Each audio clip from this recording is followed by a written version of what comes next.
Fine student, तो union budget 2024 and 25 ये lecture 3 होने जा रहा है। और इस क्लास में जो 9 प्रायोरिटी सेक्टर एरियाज़ है उसमें हम लोग पिछले क्लास में कवर कर चुके हैं employment and your skill development. तो इस क्लास में HRD मतलब human resource development, social justice and MSMEs focus करने जा रहे हैं, क्योंकि MSME जानते हो बैकबोन है इकोनॉमी के लिए, भारत के लिए। तो यहाँ पे देखते हैं तो प्रायोरिटी सेक्टर 3, प्रायोरिटी 1 और प्रायोरिटी 2 कंप्लीटेड, करेक्ट। ये 3 में देखते हैं। और जहाँ तक सवाल है प्राइम मिनिस्टर का पैकेज का, तो उसमें 5 पैकेज है, scheme A, scheme B, scheme C, scheme D, scheme E। तो 4 स्कीम तो हम लोग कवर कर चुके हैं। 3 स्कीम्स डेडिकेटेड टू एम्प्लॉयमेंट है ना, 1 scheme is dedicated to your vocational training ITIs, correct. और जो तीसरा जो नेक्स्ट स्कीम होगा, एक स्कीम ये इसी से संबंधित होगा, इसी से रिलेटेड होगा। तो यहाँ पे देखते हैं नंबर 1 देखो, सैचुरेशन अप्रोच। तो प्रायोरिटी सेक्टर पहले देखते हैं, inclusive human resource development and social justice. देखो सैचुरेशन अप्रोच है, ये क्या होता है सैचुरेशन अप्रोच। देखो अभी तक भारत सरकार क्या कर रही थी कि PM Vishwakarma, PM Svanidhi, national livelihood mission, stand up India, इस सब चीज़ को लेके आ रही थी। तो इससे फ़ायदा क्या हो रहा था कि किसी लोग को ही फ़ायदा हो रहा था। एग्जाम्पल देखो PM विश्वकर्मा स्कीम क्या है, प्रधानमंत्री PM विश्वकर्मा स्कीम का मतलब है ये सेंट्रली सेक्टर स्कीम है, जहाँ पे आर्टिसंस को टारगेट किया जाएगा ताकि वो अपना स्किल को डेवलप करे और उसका सामान अच्छी जगह पे बिक सके, so that they can earn good money. ठीक है, PM विश्वकर्मा। PM स्वनिधि क्या था कि 10,000 तक लोन देने का बात था स्ट्रीट वेंडर्स को, सही बात है, विदाउट कोलेटरल सिक्योरिटी। तो ठीक है, आपने स्ट्रीट वेंडर्स को सपोर्ट किया, आपने आर्टिसंस को सपोर्ट किया। नेशनल लाइवलीहुड मिशन मतलब वही सेम एक पर्टिकुलर सेक्शंस को सपोर्ट मिलेगा। इस बार भारत सरकार का अप्रोच है कि नो, सभी लोग होने चाहिए, ऑलराउंड डेवलपमेंट होना चाहिए। अब टारगेट वाइज ने सबका डेवलपमेंट होना चाहिए। तो government is committed to all round, all pervasive and all inclusive development of people, particularly farmers, youth, women and poor. जो भी कास्ट के बारे में जो बजट में बताया गया, वो सभी कास्ट को फोकस करने की ज़रूरत है, चाहे वो फार्मर्स हो, अन्नदाता हो, चाहे जवान हो, चाहे महिला हो, चाहे गरीब हो, सभी कास्ट पे फोकस करने की ज़रूरत है। यही क्या है, यही जो अप्रोच है इसी को बोलते हैं सैचुरेशन अप्रोच, कि सेक्टर वाइज ने सबको कवर करना है। सैचुरेशन अप्रोच फॉलो किए जाएंगे ताकि जितने भी एलिजिबल पीपल है अलग अलग स्कीम में सबको कवर किया जाए। जैसे अभी क्या था कि 5 करोड़ तक, 2 करोड़ तक, ऐसा नहीं। यदि आर्टिसन जितना भी है सबको कवर करो, स्ट्रीट वेंडर जितना है सबको कवर करो, तो ऑल पीपल विल कवर। ये पूरी तरीके से इंक्लूसिव डेवलपमेंट है, समझ गए। Saturation approach will be follow to cover all the eligible people through various program. देखो हर जो भी एलिजिबल सबको कवर करो। Implementation of scheme mean for supporting economic activities, कैसे करो, craftsman, by craftsman, artisans, self helping groups, schedule caste, schedule tribe and women entrepreneurs, street vendors, जैसा ये जो भी स्कीम्स हैं। यानी कैसे होगा स्कीम, कैसे टारगेट किया जाए। जो भी पहले डेडिकेटेड स्कीम्स था उसी स्कीम को और ज़्यादा फैलाया जाएगा, उसी स्कीम को और ब्रॉड किया जाएगा, ताकि समाज का हर तबका, स्पेशली जो 4 कास्ट है, वो सभी का इंक्लूसिव डेवलपमेंट हो सके। तो इसी को बोलते हैं सैचुरेशन अप्रोच, मतलब मैक्सिमम अप्रोच है ये। सैचुरेशन मतलब मैक्सिमम अप्रोच है, ताकि सब कवर हो, सब जितने भी बेनिफिशियरी है सब कवर हो जाए, समझ गए ना। हाँ, पूर्वोदया, हाँ, कंट्रोवर्सी यहीं पे हुआ है, यही पूर्वोदया के ऊपर। अब पूर्वोदया मतलब क्या होता है कि eastern side of this country. अब देखो एक तो eastern side of this country में आंध्र प्रदेश का नाम आ गया, तो इसलिए थोड़ा सा ह्यू एंड क्राइम अच्छा है, क्योंकि आंध्र प्रदेश तो पूर्व में तो नहीं आता है, नंबर 1 ये है। हाँ, आंध्र प्रदेश में दिक्कत है, इसमें कोई सेकंड थॉट नहीं हो सकता है, दिक्कत है। हम ये भी जानते हैं कि यहाँ पे राजनीति भी है, क्योंकि अभी जो प्रेजेंट गवर्नमेंट है, NDA गवर्नमेंट, तो जानते हो कि पूरी तरीके से रिलाय है जदयू के ऊपर, नीतीश कुमार जी के ऊपर, और दूसरा क्या है, चंद्रबाबू नायडू के ऊपर, करेक्ट, वहाँ के पार्टी के ऊपर। तो जाहिर सी बात है इस पैकेज में दिखेगा राजनीति यहीं से होता है। हाँ, मगर सवाल ये है कि क्या इन लोगों को नीड है कि ज़रूरत है। ज़रूरत तो है, ज़रूरत तो कंट्री में और भी जगह पे है, इन लोगों को भी ज़रूरत है, इसमें कोई सेकंड थॉट नहीं हो सकता, क्योंकि आंध्र प्रदेश का स्थिति भी ठीक नहीं है, ठीक है ना। आंध्र प्रदेश की स्थिति बिल्कुल भी ठीक नहीं, बहुत बुरा स्थिति है आंध्र प्रदेश का। हम लोग कई बार एडिटोरियल्स कर चुके हैं इस क्लास में, और हमने कहा है कि यदि ऑफ बजट देखोगे तो आंध्र प्रदेश, तेलुगु स्टेट कितना ज़्यादा किया है, बहुत ज़्यादा। चलो तेलंगाना तो चलो हैदराबाद की वजह से परस रहेगा वो, बट आंध्र प्रदेश देखो अभी तक एक कैपिटल डिसाइड नहीं कर पाया है। अब इसको अमरावती बनाना है तो अमरावती के लिए पैसा चाहिए, तो उसके लिए भी देखो इस प्रोजेक्ट में है ना, इस यूनियन बजट में उसके लिए भी एक डोर ओपन कर दिया गया है। तो ये देखते हैं, इस चीज़ को समझते हैं। और जहाँ तक सवाल है अपने बिहार का, तो बिहार के लिए भी स्टूडेंट काफ़ी इस बार इकोनॉमिक अपॉर्चुनिटीज़ हैं, ठीक है, काफ़ी यहाँ पे बनाने का बात है इस बजट में। तो देखो, तो government will formulate A plan, एक प्लान सरकार बनाएगी, पूर्वोदया। इसका मतलब ऑल राउंड डेवलपमेंट होना ईस्टर्न रीजन का इस कंट्री में। हाँ, उसमें गौर करने वाली बात है कि आंध्र प्रदेश को भी ऐड कर दिया गया है, कह सकते हो कि थोड़ा सा पॉलिटिकल टेंज है यहाँ पे। बिहार, झारखंड, वेस्ट बंगाल, उड़ीसा एंड आंध्र प्रदेश, ठीक है, समझ गए स्टूडेंट। तो ये सब स्टेट में फोकस करेगा इस बार इस स्कीम के अंतर्गत। अब इसमें क्या है बच्चों लोग, कहाँ फोकस किया जाएगा? HRD में वही human resource development, skill education, infrastructure और इकोनॉमिक अपॉर्चुनिटीज़ क्रिएट किए जाएंगे, यानी कि एम्प्लॉयमेंट क्रिएट किए जाएंगे यहाँ पे, ताकि एक ग्रोथ इंजन बन सके विकसित भारत के लिए। सही बात है, हमें 2047 तक डेवलप्ड नेशन बनना है। तो जो सबसे पिछड़ा जो वर्ग है, जो पिछड़ा जो एरिया है, सबसे पिछड़ा कौन सा एरिया है? यही वाला एरिया है, ईस्टर्न इंडिया ही है सबसे पिछड़ा हुआ रीजन। तो इसको आगे ले जाना है इसलिए, क्योंकि मान लो कि ये डिफरेंस रह जाता है भारत में, तो फिर भारत एज अ होल कैसे ग्रोथ करेगा? तो इन लोगों को भी तो ग्रोथ करवाना जरूरी है, इस स्टेट्स का भी, तो समझे। देखो, इसलिए बहुत सारे प्रोजेक्ट्स बिहार में आने जा रहा है, उसके लिए बहुत सारा अनाउंसमेंट हुआ है, जैसे इंक्लूडिंग देखो इंडस्ट्रियल नोड बनने वाले हैं गया में, है ना, as a part of Amritsar Calcutta industrial corridor. जो अमृतसर से कलकत्ता जो इंडस्ट्रियल कॉरिडोर है, उसके बीच में गया में भी एक बहुत बड़ा इंडस्ट्रियल कॉरिडोर बनेगा। तो lot of FDI will come, है ना, lot of employment will created. Industrial node समझते हो ना, बहुत बड़ा इंडस्ट्रीज टाइप का बनने वाला है, ठीक है, बहुत बड़ा बनेगा। हाँ, इंडस्ट्रियल नोड मतलब इंडस्ट्री क्रिएट होगा जहाँ पे बहुत क्लस्टर इंडस्ट्रीज हो, बड़े बड़े होंगे। नहीं, ऐसा नहीं है। इंडस्ट्रियल नोड का मतलब होता है कि इंडस्ट्री का एक हब क्रिएट होगा, ठीक है, जिसमें lots of economic opportunities will get. अब यहाँ पे देखो, दूसरी बात है कि yes several commitments were made towards fulfilling Andhra Pradesh reorganisation act. देखो, आंध्र प्रदेश जानते हो कि तेलंगाना आंध्र प्रदेश से निकला, वो भी एक पॉलिटिकल रीजन की वजह से ही निकला था। तो उस समय बहुत कुछ आंध्र प्रदेश को कमिटमेंट दिया गया था कांग्रेस के द्वारा कि कोई बात नहीं, अलग हो जाओ, हम बहुत कुछ देंगे, बट दिया नहीं, क्योंकि सरकार गिर गया कांग्रेस का। और अभी जानते हो, अभी बेस्ट मौका है NDA से लेने का। तो यहाँ पे देखो कि बहुत सारे कमिटमेंट पहले लिए गए थे आंध्र प्रदेश को डेवलप करने के लिए। इसमें एग्जांपल ये भी है तुम्हारा कि मल्टीलैटरल डेवलपमेंट एजेंसी अब आंध्र प्रदेश को 15,000 करोड़ तक के लिए सपोर्ट दे सकते हैं। यानी कि देखो, बाहर से पैसा आंध्र प्रदेश ले सकता है in order to develop Amaravati as capital, क्योंकि चंद्रबाबू नायडू का जो फर्स्ट प्रायोरिटी है आंध्रावती को बनाना, कैपिटल बनाना। क्योंकि देखो, अब इससे पहले जो CM सर थे वहाँ के, जगन मोहन रेड्डी, तो वो तो खाली बोल रहे थे कि इसको भी बना देंगे कैपिटल, उसको भी बना देंगे, उसको भी बना देंगे, लॉट ऑफ कन्फ्यूजन, बना कुछ नहीं, ठीक है। और ये पूरा फोकस्ड है कि अमरावती को ही बनाएंगे। तो अमरावती को बनाने के लिए बहुत इन्वेस्टमेंट चाहिए, तो उसके लिए भारत सरकार एटलीस्ट डोर ओपन कर रही है कि बाहर से, है ना, मल्टीलैटरल इंस्टीट्यूशन से, मल्टीलैटरल डेवलपमेंट एजेंसी से आंध्र प्रदेश क्या लोन ले सकता है, कितना तक असिस्टेंस ले सकता है, कितना तक लोन ले सकता है? 15,000 करोड़ तक, समझ गए ना। और दूसरी बात है कि जो बहुत लंबा समय तक एक प्रोजेक्ट जो रुका हुआ था, ये नेशनल प्रोजेक्ट है, ठीक है ना, इसमें पॉलिटिक्स नहीं देखा जाए। पोलावरम इरिगेशन प्रोजेक्ट, वो अभी का नहीं, बहुत लंबा समय से फंसा हुआ है, जो आंध्र प्रदेश में ही है। इस पर भी कोशिश रहेगा। इसमें सरकार ने कहा कि यस, हम लोग कमिटेड है, पैसा देंगे, पोलावरम प्रोजेक्ट को कंप्लीट करेंगे, क्योंकि ये बहुत इंपॉर्टेंट प्रोजेक्ट है, इसको पॉलिटिक्स से नहीं देखा जाए, ठीक है, मैं बोल रहा हूँ, क्योंकि ये प्रोजेक्ट बहुत दिन से रुका हुआ है। ये इरिगेशन प्रोजेक्ट है, मल्टीपर्पज़ इरिगेशन प्रोजेक्ट है, अच्छा होगा तो लोगों का भलाई होगा, फार्मर्स का हेल्प होगा इससे, समझ गए ना। हाँ, यहाँ पे देखते हैं, तो प्रायोरिटी 3 में क्या देख रहे हैं? थर्ड में देखें inclusive human resource and social justice देख रहे हैं हम लोग।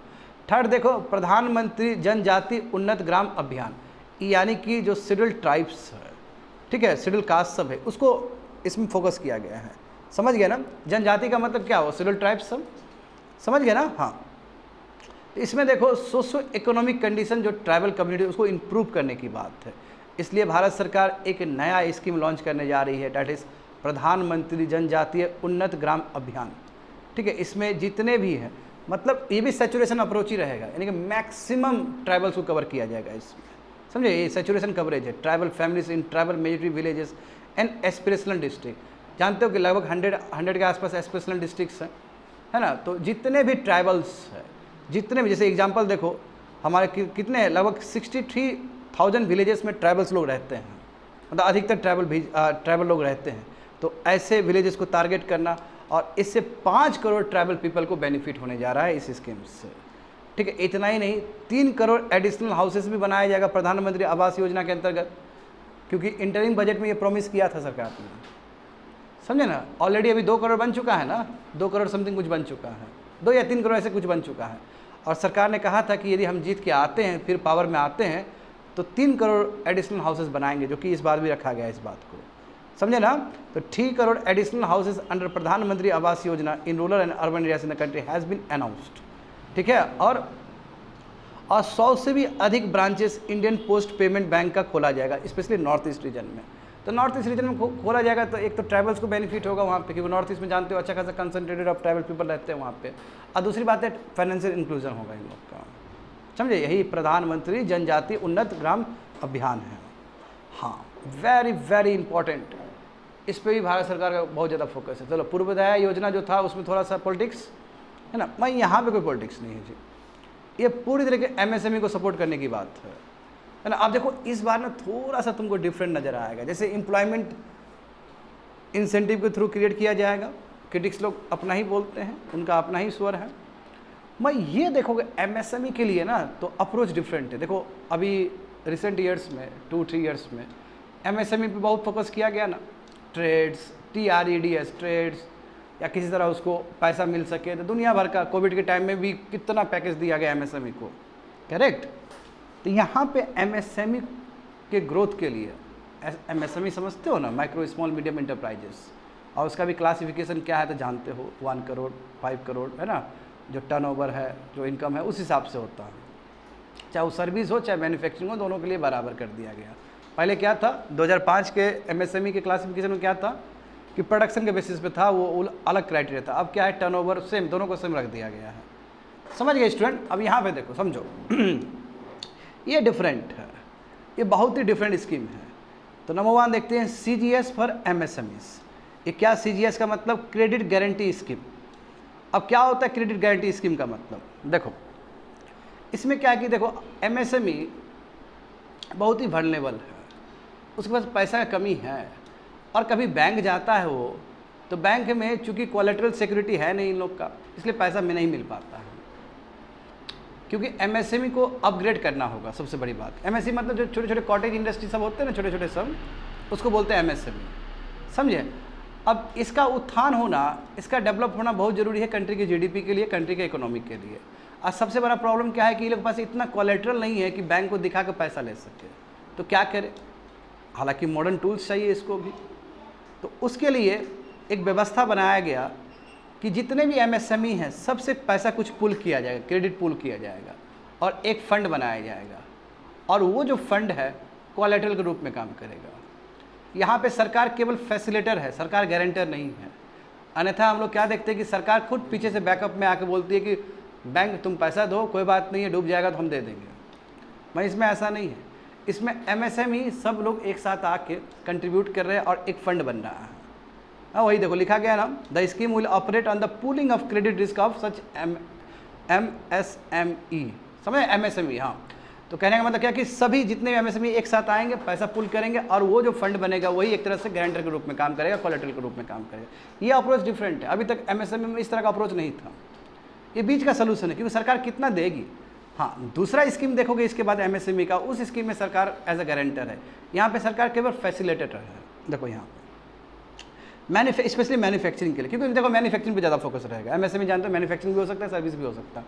हम जानते हैं कि सर्विस का ग्रोथ तो इंडिया में बहुत अच्छा है, मैन्युफैक्चरिंग MSME फोकस की बात है कि for facilitating term loans to MSME, ताकि MSME को लोन मिल सके अच्छे से।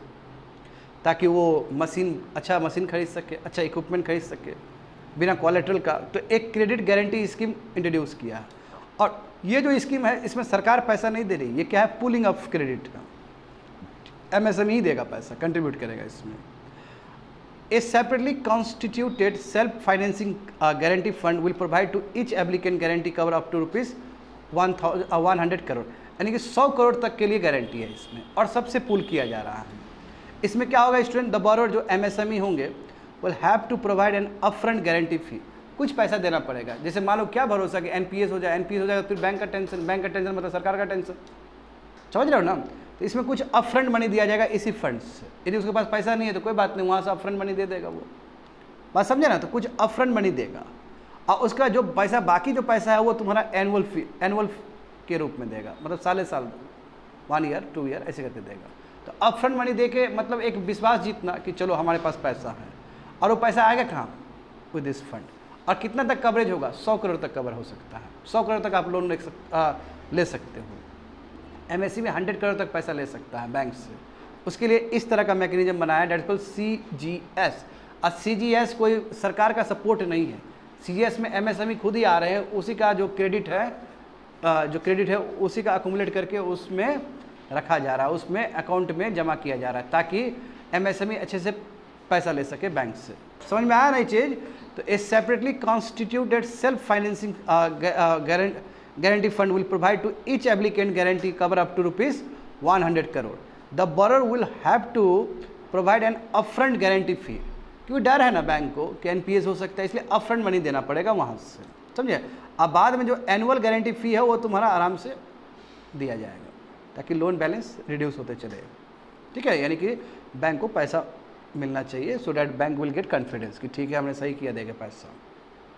तो ये तो सीजीएस वाला हो गया, सीजीएस मतलब दूसरा भी स्कीम है एमएसएमई के लिए। तो ये देखो, अब ये अपने आप में खास चीज़ है, न्यू असेसमेंट मॉडल। इसमें क्या है स्टूडेंट कि आमतौर पे अभी एमएसएमई का हेल्थ देखने के लिए, एमएसएमई कितना अच्छा काम कर रहा है, एमएसएमई वाइबल है या नहीं है, इकोनॉमिक वाइबल है या नहीं है, तो थर्ड पार्टी असेसमेंट करता है, थर्ड पार्टी। अब थर्ड पार्टी जब असेसमेंट करता है तो उसके बाद वो डिजिटली रख देगा वही पब्लिक डिजिटल इंफ्रास्ट्रक्चर में, तो फिर बैंक देखता है और बैंक उस हिसाब से उसको पैसा देता है। मान लो कि थर्ड पार्टी असेसमेंट हुआ, और थर्ड पार्टी असेसमेंट में किसी एमएसएमई को, किसी भी माइक्रो इंटरप्राइजेस को बोलाया कि ये इकोनॉमिक वाइबल नहीं है और ये इसको नहीं मिलना चाहिए। इकोनॉमिक वाइबल का मतलब क्या, वो नहीं मिलेगा उसको पैसा। तो ऐसे केस में बहुत सारे एमएसएमई को लोन नहीं मिलने जा रहा है, क्योंकि ये पूरी तरह डिपेंड करेगा कि थर्ड पार्टी का असेसमेंट क्या है, what is the assessment of third party. तो सरकार क्या करेगी कि नो, अब बहुत हो गया थर्ड पार्टी असेसमेंट, इसको ख़त्म करो। अब बैंक खुद असेस करेगा, वो ज़्यादा बेटर रहेगा। बैंक का एक अलग से टीम होगा, वो असेस करेगा, ताकि वो बेटर पोजीशन में होगा ये बोलने के लिए कि हम लोन दें या नहीं दें। क्योंकि जो बीच का जो थर्ड पार्टी है, third party may be right और मे बी रॉन्ग, वो सही भी हो सकता है, गलत भी हो सकता है। इसलिए ये चीज़ बैंक को दिया कि बैंक ही असेस करेगा, और असेसमेंट के बेसिस पे बैंक क्या करेगा, लोन देगा एमएसएमई को। आ रहा है स्टूडेंट समझ में। तो यही देखो, इसी को बोलते हैं न्यू असेसमेंट मॉडल है एमएसएमई को क्रेडिट देने के लिए। तो public sector banks will build their in house capabilities, ठीक है, अपना ही व्यवस्था वो बनाएगा, ताकि एमएसएमई को असेस कर सके क्रेडिट देने के लिए, यानी कि एमएसएमई को चेक कर सके, उसके हेल्थ को देख सके, उसके इकोनॉमिक वायबिलिटी को देख सके, ताकि उसको क्रेडिट मिल सके, समझे ना। बल्कि अभी जो रिसेंट अभी क्या होता है, एक्सटर्नल असेसमेंट, वही थर्ड पार्टी के असेसमेंट से उसको पैसा दिया था, वो चीज़ खत्म कर दिया जाएगा। इससे क्या है कि जो पहले ट्रेडिशनल जो असेसमेंट था उससे बेटर ये होगा, और ये इससे बेटर मिल पाएगा। क्योंकि पहले जो ट्रेडिशनल असेसमेंट था उसमें केवल एसेट और टर्नओवर देखा जाता था, कितना एसेट है कितना टर्नओवर है। अब तो जो थर्ड पार्टी है वो देखेगा कितना टर्नओवर हुआ तुम्हारा, कितना तुम्हारा एसेट प्रोडक्शन हुआ, और उसके हिसाब से यदि कम आया तो बैंक उसको लोन नहीं देती थी। अब क्या है कि बैंक का अपना ही मैकेनिज्म होगा, बैंक का अपना ही टीम होगा, वो डिसाइड करेगा और अपने हिसाब से डिसाइड करेगा। क्योंकि अन्यथा क्या हो रहा था कि टर्नओवर और एसेट के वजह से बहुत सारे एमएसएमई को पैसा लोन नहीं मिल पा रहा था, ठीक है, क्योंकि उसका क्रेडिट उतना बेटर नहीं था। तो इससे फ़ायदा क्या होगा, this will also cover MSME without a formal accounting system. हाँ, जो इनफॉर्मल एमएसएमई है, जिसके पास फॉर्मल अकाउंटिंग सिस्टम नहीं है, जिसके पास एसेट और टर्नओवर का ये समझ नहीं है, बहुत सारे एमएसएमई होगा ना जो गाँव देहात में भी काम करता होगा, जहाँ पर प्रॉपर अकाउंटिंग और ऑडिटिंग सिस्टम नहीं होगा, तो ऐसे भी एमएसएमई को कवर किया जा सकता है। बैंक अपने हिसाब से डिवाइस करके उसको लोन दे सकती है। तो देखो ये नया चीज़ है, इससे पहले हम लोग CGS पढ़े थे, वो भी नया चीज़ है ना। और ये न्यू असेसमेंट मॉडल ये भी नया चीज़ है, इस बार MSME को सपोर्ट करें। देखो इस बार जैसे कि पिछले क्लास में मॉडल 2 में ये बताया गया स्टूडेंट कि एम्प्लॉयमेंट को लेके एक अलग अप्रोच है सरकार का, तो मैं कह सकता हूँ कि MSME को लेके भी सरकार का ये डिफरेंट अप्रोच है। ऐसा पहले का अप्रोच डिफरेंट था, इस बार का अप्रोच डिफरेंट है। आगे देखो, अब इसमें देखो, इसमें सरकार डायरेक्ट इंटरवीन करना चाहती है। फर्स्ट में देखिए सरकार इंटरवीन नहीं कर रही है, सरकार ने बस एक स्कीम बना दिया जिसमें MSME खुद ही पैसा पूल करेगा और वो गारंटी के रूप में काम करेगा। सही बात है। सेकंड में सरकार ने बस असेसमेंट का तरीका बदलने का प्रयास किया कि बैंक खुद असेस करेगा। थर्ड में यहाँ पे सरकार का रोल है, यहाँ पे सरकार रोल प्ले करेगी। अब ये कैसा रोल प्ले करेगी?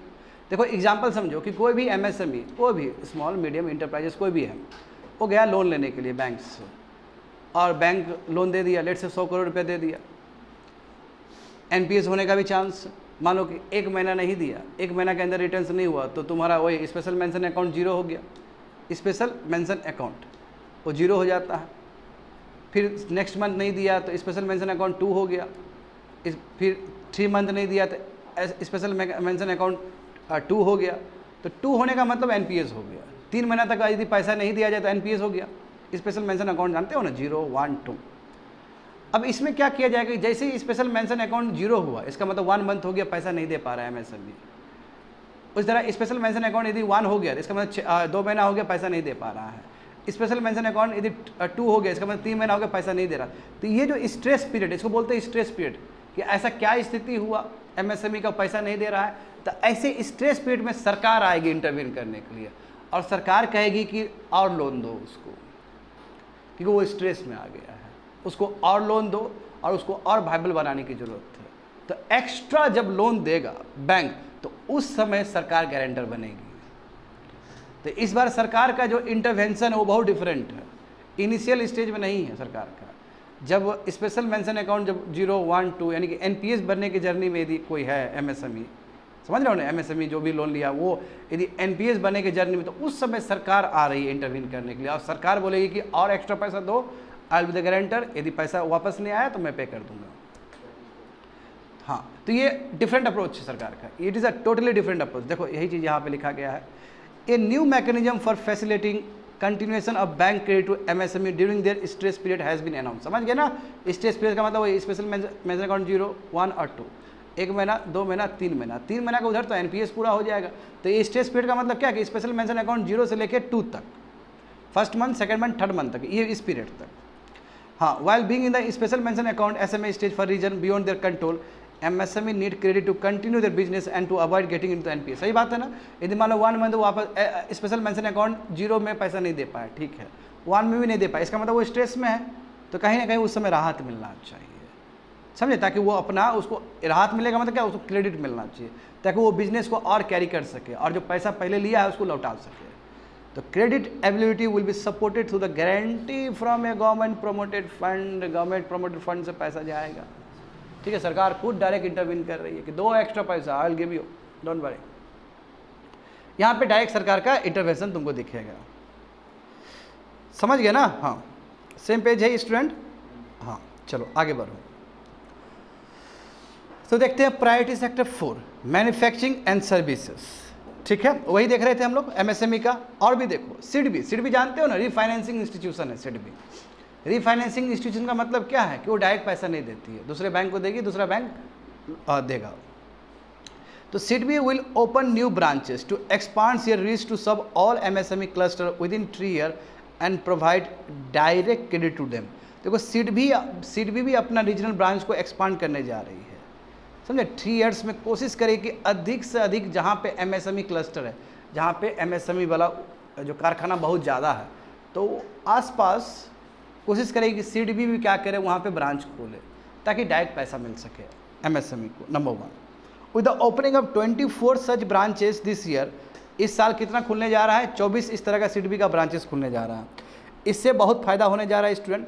जो भारत में अभी 242 मेजर जो क्लस्टर्स है, उसमें से कह सकते हो कि लगभग 160 के आसपास क्लस्टर को टच किया जाएगा, क्लस्टर को वो किया जाएगा, ठीक है। तो कितना फ़ायदा होगा, सिडबी के ब्रांच से ही पैसा ले सकता है MSME, तो एक तो ये भी फ़ायदा हो जाएगा। हाँ, service with coverage expand to the 160 out of 242 major clusters. समझ, मेजर क्लस्टर मतलब क्या है कि जहाँ पे एमएसएमई बहुत ज़्यादा है एक जगह पे, जैसे देखते हो ना कोचिंग सेंटर है तो बहुत सारा रहता है ना coaching centre, that is called cluster. Cluster का मतलब एक ही कोचिंग सेंटर नहीं है, बहुत सारा कोचिंग सेंटर है जहाँ पे एक इकोनॉमिक एक्टिविटी चल रहा है, दैट इज कॉल्ड क्लस्टर। अब फूड इरेडिएशन यूनिट देखो ये कितना इंपॉर्टेंट है। हो क्या रहा है कि हमारा एमएसएमई, यदि मान लो कि फूड से रिलेटेड एमएसएमईज है, ठीक है, वो यदि कोई सामान बेचना चाह रहा है, एमएसएमई जानते हो कि एग्रीकल्चर से भी संबंधित हो सकता है, तो वो कोई सामान यदि प्रोड्यूस कर रहा है तो सामान को लेकर शक होता है लोगों में कि फाइटोसैनिटरी इश्यूज़ है, सैनिटरी इश्यूज़ है, उसमें पेस्टिसाइड्स का जो लिमिट है वो ज़्यादा डाला गया, ये सभी चीज़। तो उसके लिए देखो वहाँ पे फूड इरेडिएशन यूनिट्स भी खोले जाएंगे। क्या होता है फूड इरेडिएशन यूनिट्स? यानी कि जो भी फूड प्रोड्यूस हुआ इंडस्ट्रीज से तो उसका चेक होगा, और तुम्हारा वही टेक्नोलॉजी से, वही रेडिएशन से, है ना, बैक्टीरिया जो भी चीज़ है उसके माइक्रो ऑर्गेनिज्म, वो सबको रिमूव कर दिया जाएगा ताकि वो फूड हेल्दी हो सके। और ये बहुत ही साइंटिफिक प्रूवन चीज़ है कि food irradiation is not dangerous for our health. हाँ, इनफैक्ट वो अच्छा ही है। तो जो भी माइक्रो ऑर्गेनिज्म जो भी अटैच है फूड से वो सब खत्म हो जाएगा। ठीक है, तो इस तरह का फाइनेंशियल सपोर्ट दिया जाएगा ताकि 50 multi product food irradiation units MSME के लिए बन सके, समझे। और लगभग, अब फूड क्वालिटी क्या होना चाहिए, फूड क्वालिटी ये भी सवाल है, तो लगभग 100 food quality and safety test lab Bharat में खोले जाएंगे, और जो कि NABL एक्रीडेशन से अप्रूव्ड होगा। तो कोई स्टैंडर्ड से तो अप्रूव्ड होना चाहिए ना, तो NABL क्या स्टैंडर्ड देगा। और जितने भी लैब क्रिएट हो रहे हैं फॉर व्हाट पर्पस, फूड को टेस्ट करने के लिए, सेफ्टी को कितना सही है, कितना इसमें कितना पेस्टिसाइड्स है, क्योंकि बाहर यदि तुम बिना चेक किए बेचोगे तो बाहर तो जानते हो बैकलैश हो जाएगा, फिर बाहर सामान लेगा ही नहीं आपका, बोलेगा फाइटोसैनिटरी इशू है, सैनिटरी इश्यूज़ है, पेस्टिसाइड ज़्यादा है, फर्टिलाइजर ज़्यादा यूज़ किया आपने, ठीक नहीं है। तो उसके लिए यहाँ पे लैब खोले जाएंगे 100 लैब। उस 100 लैब भी क्या होगा, अप्रूव्ड होगा NABL का, क्योंकि NABL संस्था क्या है वो देखेगा कि क्या आपका मैकेनिज्म है, क्या आपका सेफ्टी प्रोटोकॉल्स है, उस हिसाब से वो ओके करेगा। समझ गए ना। हाँ, यहाँ पे देखो विद्यार्थी लोग, to sell their product in the international market, ecommerce export hall will be set up in the PPP mode. अब देखो ताकि हमारा सामान बाहर बिक सके, सही बात है ना, हमारा सामान बाहर बिक सके, उसके लिए देखो ई-कॉमर्स एक्सपोर्ट हब भी बनाया जाएगा, ई-कॉमर्स हब डिजिटली। और ये क्या होगा, प्राइवेट पब्लिक प्राइवेट पार्टनरशिप, यानी कि सरकार और प्राइवेट प्लेयर दोनों ही आके बनाएंगे इस तरह का चीज़, समझ गए ना। हाँ, this hubs under a seamless regulatory and logistic framework will facilitate trade and expert related service under one roof. यानी कि इससे क्या होगा कि हमारा ट्रेड बेटर होगा, हैजल फ्री, यानी कोई प्रॉब्लम नहीं होगा। ये तुम्हारा जो मॉडल है वो PPP मॉडल, यानी कि प्राइवेट प्लेयर को भी आना बहुत ज़रूरी है इस तरह का चीज़ में, समझ गए स्टूडेंट। तो देखो खत्म हो गया ना वो MSME के बारे में, है ना, MSME के लिए जो सपोर्ट मिल रहा है। अब यहाँ पे देखो प्रायोरिटी 4 है ना, मैन्युफैक्चरिंग एंड सर्विस।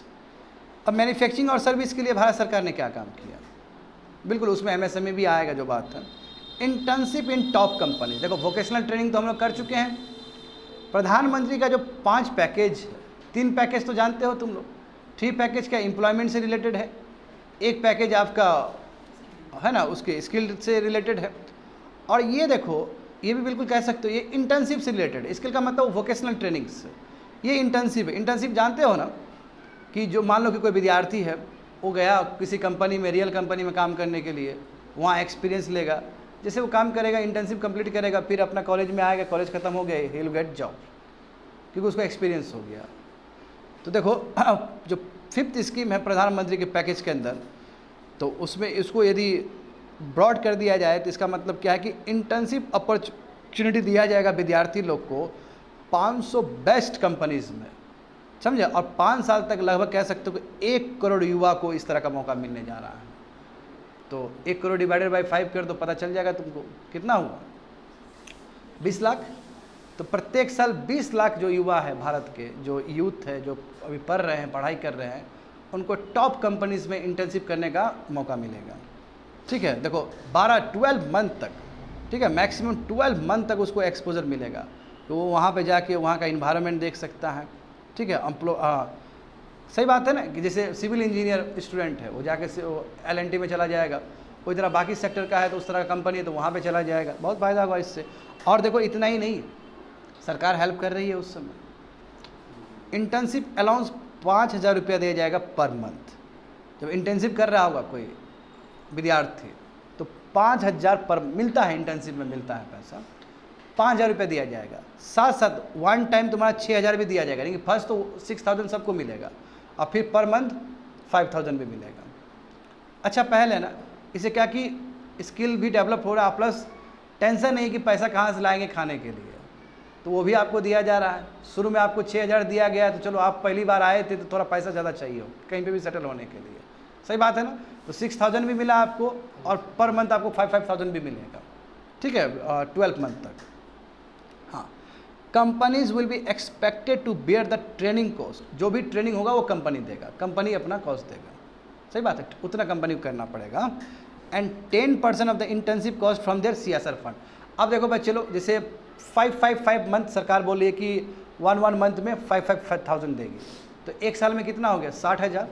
60,000 का जो 10% है, 60,000 का 10% मतलब कितना 6,000 वो कंपनी अपने CSR फंड से देगी। यानी कि जो तुमको दिख रहा है 5,000 उसमें सरकार जो है, सरकार दे तो रही है मगर उसमें 10% जो कंट्रीब्यूशन है वो तुम्हारा कंपनी का भी है, क्योंकि सरकार CSR फंड का वो एडजस्ट कर लेगी वहाँ से, क्योंकि ऐसे भी CSR फंड में कंपनी को देना पड़ेगा, तो सरकार वहाँ पे एडजस्ट कर लेगी उससे। CSR फंड जानते हो ना कि 3 इयर्स का जो प्रॉफिट हुआ कंपनी का, उसका एटलीस्ट 2% कंपनी को इन्वायरमेंट में, सोसाइटी के लिए खर्च करना चाहिए। तो जो भी CSR फंड, जो भी CSR रकम देना है सरकार को कंपनी के द्वारा, तो उसमें 10% यहाँ पे एडजस्ट कर लिया जाएगा। बट ट्रेनिंग कंपनी को फ्री में देना होगा, कंपनी के लिए कोई एडजस्टमेंट नहीं है CSR से। ट्रेनिंग के लिए, ट्रेनिंग तो फुल हार्टेडली कंपनी को प्रोवाइड करना होगा। समझ गए ना बात को? हाँ, यही तुम्हारा इंटर्नशिप प्रोग्राम है। अब यहाँ पे देखो स्टूडेंट, इंडस्ट्रियल पार्क खोले जाएंगे, प्लग एंड प्ले मॉडल है ये। क्या होता है plug and play model?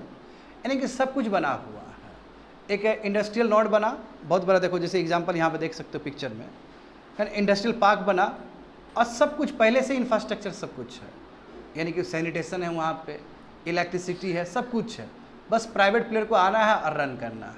That is called plug and play model. अन्यथा क्या होगा कि मान लो कि लैंड खरीदना है, फिर सैनिटेशन के लिए व्यवस्था, फिर इलेक्ट्रिसिटी के लिए व्यवस्था, तो कोई आना नहीं चाहेगा प्राइवेट प्लेयर से, बोलेगा कि बहुत पैसा लग जाएगा। बात समझे ना? तो इसलिए इंडस्ट्रियल पार्क बनाए जाएंगे। देखो, government will facilitate development of investment ready plug and play industrial parks with complete infrastructure in और नियर 100 सिटी। यानी कि 100 सिटी के आसपास इस तरह का इंडस्ट्रियल पार्क बनाया जाएगा जो कि प्ले एंड प्लग मॉडल का होगा, यानी कि पूरा व्यवस्था क्रिएट कर देगा पहले ही, समझा। किसी भी प्राइवेट प्लेयर को आना है बिजनेस करने के लिए तो चुपचाप आएगा, अपना वो कैरी करेगा, उसको हेडेक नहीं है कि कहाँ से इलेक्ट्रिसिटी लाए, उसको हेडेक नहीं होगा कहाँ से हम सैनिटेशन का अरेंजमेंट करें, कुछ हेडेक नहीं, सब पहले कर देगा। और ये कैसे डेवलप्ड होगा? स्टेट और प्राइवेट सेक्टर के हेल्प से, समझे ना? इस तरह का मॉडल बनेगा, बिल्कुल उसी का एक्सटेंशन है 12 इंडस्ट्रियल पार्क। देखो तो national industrial corridor development program जो भारत सरकार का है, उसके अंतर्गत 12 इंडस्ट्रियल पार्क को भी है ना बनने का सैंक्शन मिला है, यानी कि वो 12 इंडस्ट्रियल पार्क और बनने जा रहे हैं भारत में, ये एक्स्ट्रा है, समझ गए? इंडस्ट्रियल पार्क तो बनेगा ही, एट द सेम टाइम अब 12 इंडस्ट्रियल पार्क और भी बनने जा रहे हैं। हाँ, कौन से प्रोग्राम के अंदर? National industrial corridor development program के अंदर, तो पहले से ही चल रहा है वो प्रोग्राम। यहाँ पे देखो स्टूडेंट, ये देखो, ये मैं कहता हूँ कि बहुत ही इनोवेटिव चीज़ है, ये भारत में बहुत पहले ही आ जाना चाहिए था, रेंटल हाउसिंग का। अभी विद्यार्थी लोग होता क्या है, जैसे देखो एग्जांपल मैं देता हूँ एलन मस्क का। एलन मस्क ने कहा ना कि इंडिया में हम बिजनेस करेंगे, इंडिया में, और इंडिया वाला भी बहुत खुश है, सरकार भी खुश है कि एलन मस्क आएगा, लॉट्स ऑफ जॉब क्रिएट, है ना, इलेक्ट्रिक व्हीकल सब में बहुत सारा जॉब क्रिएट होगा। बस समस्या ये है कि मान लो कि चेन्नई में आया लेट्स, तो जब चेन्नई में एलन मस्क आया, अपना पूरा इंडस्ट्री क्रिएट किया, तो लोग जो आएंगे भारत से अलग अलग कोना से आएंगे, तो उसका हाउसिंग का क्या, फिर वो कहाँ रहेंगे? फिर वो धारा भी बन जाएगा, जैसे जानते हो कि इस्लाम वाला एरिया है वो वाला हो जाएगा, एक तरफ इंडस्ट्री है, एक तरफ तुम्हारा, एक तरफ कैपिटलिस्ट है, एक तरफ इस्लाम्स है, ये भी नहीं होना चाहिए। तो ऐसे केस में एलन मस्क यानी कंपनी और सरकार दोनों ही मिलके अपार्टमेंट बनाएगी, घर बनाएगी, ताकि जो एम्प्लॉय जो आए हैं काम करने के लिए उसका ठीक से अकोमोडेशन हो सके। तो देखो सही सोच है ना ये, हाँ ये सही सोच है। अदरवाइज़ क्या होता है कि एक शहर देखो जो चमक रहा है, एक तरफ आपको बहुत चमकीला शहर दिखेगा और दूसरे साइड देखोगे तो पूरा स्लम्स है वहाँ पे। तो अर्बन इंफ्रास्ट्रक्चर को लेकर बहुत प्रॉब्लम होगा कि नहीं होगा यदि ऐसा होता है तो।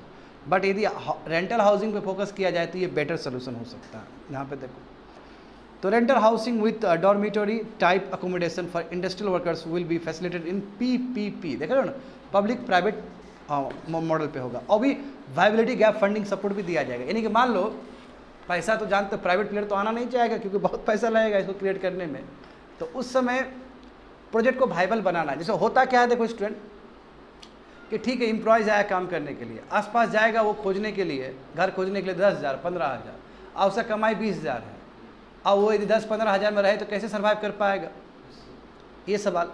क्योंकि जानते हो कि लोग जब आते हैं तो दाम बढ़ जाता है, रेंट हो जाता है, बढ़ जाता है, ये लोग बेचारे सर्वाइव नहीं कर पाएंगे। तो सरकार और प्राइवेट प्लेयर जो कंपनी का मालिक है, जैसे एक कंपनी खोल दिया या बहुत सारा कंपनी, तो सबका मालिक को ले लिए और सरकार भी, सब मिलकर क्या किए, इस तरह का हाउसिंग बनाए।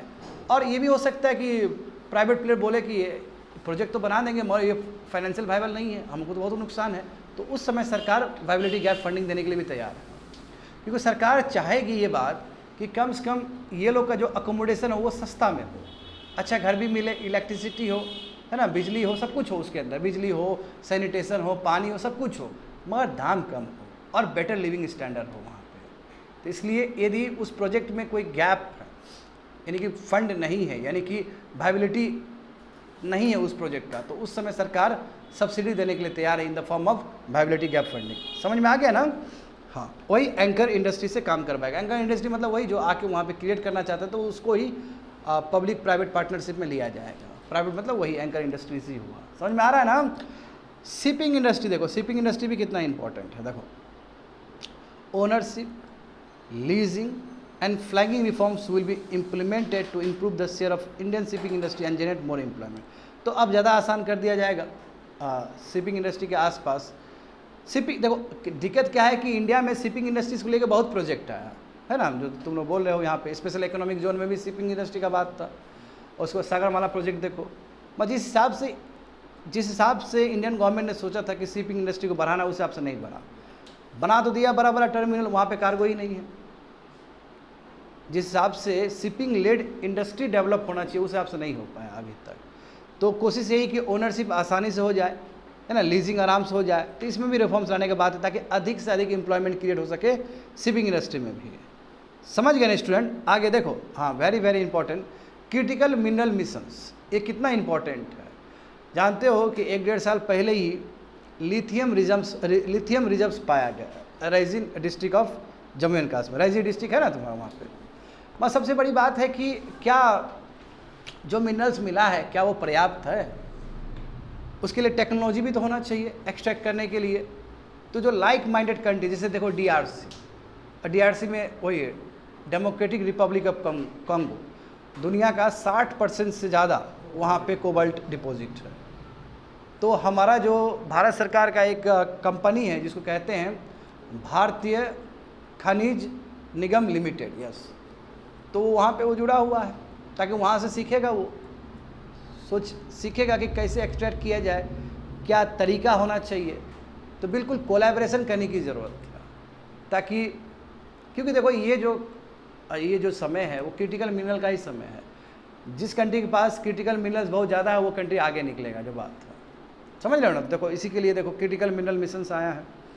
इसमें क्या किया जाए, government will set up critical mineral missions for domestic production, Bharat में ही प्रोडक्शन हो, यदि भारत में रिजर्व्स है तो भारत में ही प्रोडक्शन हो, टेक्नोलॉजी ट्रांसफ़र हो बाहर से, उसके लिए लाइक माइंडेड कंट्री से आपको कोऑपरेशन करना होगा।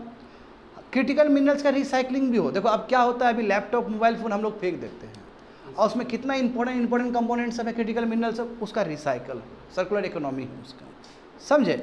As well as overseas acquisition of critical mineral assets, जैसे DRC में है ना, तो DRC में हमारा भारतीय खनिज निगम लिमिटेड भी इन्वॉल्व है उसमें।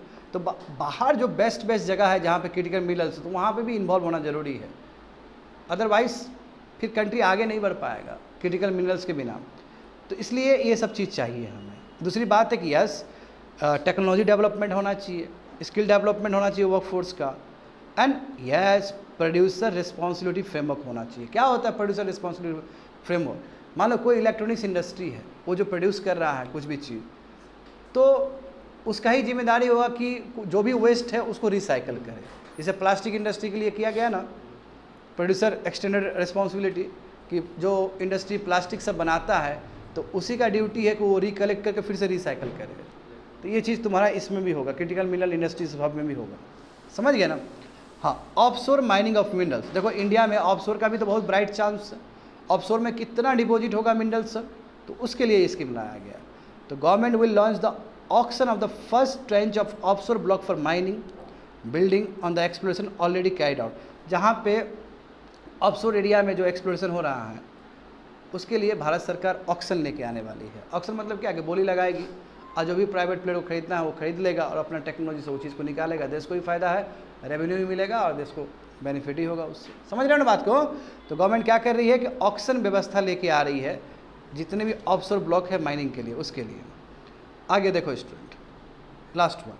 हाँ, डिजिटल पब्लिक इंफ्रास्ट्रक्चर हम लोग पहले भी देख चुके हैं, तो एग्रीकल्चर में भी इस बार एक्सटेंड किया जा रहा है ना। एक डेडिकेटेड डिजिटल आईडी होगा, उससे फार्मर्स को बहुत बेनिफिट होने जा रहा है ना। Discovery of pricing, everything, market intelligence, सब कुछ पता चल जाएगा फार्मर्स को।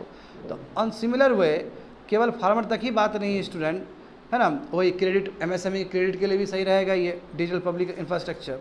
साथ में ई कॉमर्स के लिए, एजुकेशन के लिए, हेल्थ के लिए, लॉ एंड जस्टिस के लिए, लॉजिस्टिक के लिए, एमएसएमई के लिए, अर्बन गवर्नेंस के लिए, सर्विस के लिए, यानी कि बहुत सारा एरिया कवर किया जा सकता है with your digital public infrastructure. और ये बहुत अच्छा व्यवस्था है क्योंकि सभी स्टेक होल्डर जुड़े रहेंगे इसमें, और इसमें कोई माल फंक्शन नहीं होगा। ये बहुत, क्योंकि डिजिटली प्रूवन चीज़ है, समझे। और इतना ही नहीं बच्चे लोग आईबीसी का बात करते हैं, इंसॉल्वेंसी एंड बैंक्रप्सी कोड। जानते हो ना, इंसॉल्वेंसी बैंक्रप्सी कोड लाया गया था ताकि रेजुलेशन एंड लिक्विडेशन, रेजुलेशन हो सके, लिक्विडेशन नहीं, रेजुलेशन हो सके। और जानते हैं अधिक से अधिक जा रहा है तुम्हारा उसमें लिक्विडेशन में जाता है, यानी कि जो एनपीएस हो गया कंपनी का, तो फिर एनपीएस से कैसे निकाले कंपनी को? कंपनी का दिवालिया हो गया, उसको निकालने के लिए जो सबसे बेहतरीन मैकेनिज्म आईबीसी है। आईबीसी ने शुरू में बहुत अच्छा रिजल्ट दिया, बट रिसेंट टाइम में आईबीसी भी बहुत पीछे चला गया। आईबीसी का जो एफिशिएंसी था लोन रिकवरी में, वो अभी बैक चला गया है। शुरू का 1-2 साल देखोगे तो बहुत ही अच्छा काम किया है, अभी बहुत कम रिकवरी हो रहा है। तो इस चीज़ को भी डिजिटलाइज कर दिया गया है इस बार, क्योंकि डिजिटलाइजेशन होगा तो एक अकाउंटेबिलिटी फिक्स होगा। जो एपेलेट बॉडी है, जानते हो बच्चे लोग, है ना, जो ट्राइब्यूनल है जो काम करता है इसमें, वो सभी बेटर काम कर सके, उसका भी अकाउंटेबिलिटी फिक्स हो, इसलिए इसको भी डिजिटली जोड़ा जाएगा। देखो यहाँ पे तो एक इंटीग्रेटेड टेक्नोलॉजी प्लेटफॉर्म सेटअप किए जाएंगे ताकि जो भी आउटकम्स आ रहा है इंसॉल्वेंसी एंड बैंक्रप्सी कोड का, वो और इम्प्रूव हो सके। कंसिस्टेंसी बना रहे, ट्रांसपेरेंसी बना रहे, अकाउंटेबिलिटी बना रहे, और टाइम प्रोसेसिंग। देखो कायदे से 340 दिन के अंदर, 340 या 300 कह सकते हो, 1 साल के अंदर केस हो जाना चाहिए सॉल्व। बार बार सुप्रीम कोर्ट में जाता है तो सुप्रीम कोर्ट कहता है ठीक है 1 साल के बाद भी हो सकता है। जितना डिले होगा उतना प्रॉब्लम है। तो क्विक मैकेनिज्म के लिए, क्विक टाइम प्रोसेसिंग के लिए ज़रूरी है इस तरह का इंटीग्रेटेड टेक्नोलॉजिकल सिस्टम्स। समझ गए ना। जैसे रिफॉर्म्स कुछ लाना है, ट्राइब्यूनल्स को और स्ट्रेंथन करना, क्योंकि केस तो ट्राइब्यूनल में जाएगा, है ना, फिर अपोलो ट्राइब्यूनल्स में भी जाएगा। तो ये सबको भी डिजिटलाइज करके इसका एफिशिएंसी को बढ़ाया जाएगा। समझ गए ना। और भी एडिशनल ट्राइब्यूनल्स बनाए जाएंगे, समझे, ताकि बेटर काम कर सके। अब देखो नीचे क्या लिखा गया आईबीसी का। हाँ, आईबीसी ने अभी तक कितना केस सॉल्व किया है वो बताया गया है। IBC has resolve more than 1000 companies resulting in direct recovery of ₹3.3 lakh crore. देखो 3.3 लाख करोड़ अभी तक रिकवरी कर चुका है। कहेंगे कि बहुत अच्छा काम है, बट रिसेंट टाइम में इसका एफिशिएंसी कम हुआ है। तो हो सकता है कि अंदर थोड़ा हो सकता है कि उतना ट्रांसपेरेंसी से काम नहीं हो रहा हो, उतना अकाउंटेबिलिटी के साथ काम नहीं हो रहा हो, ट्राइब्यूनल में जिस हिसाब से काम होना चाहिए वो नहीं हो रहा हो, इसलिए इसको भी डिजिटाइज करने की ज़रूरत है। तो steps for reforming and strengthening debt recovery tribunals will be taken, additional tribunals will be establish to speed of recovery, ताकि और भी ट्राइब्यूनल्स बने और क्विक हो। जैसे जानते हो ना कि इंसॉल्वेंसी एंड प्रोफेशनल का भी कमी है, वो भी बहुत कम है, क्योंकि पहला स्टेज तो इंसॉल्वेंसी प्रोफेशनल से ही गुजरेगा। तो इंसॉल्वेंसी प्रोफेशनल का भी संख्या बढ़ाने की ज़रूरत है, at the same time tribunals का भी संख्या बढ़ाने की जरूरत है ताकि क्विक डिलीवरी हो सके और पैसा क्विक रिकवरी हो सके बैंक का। कंप्लीटेड।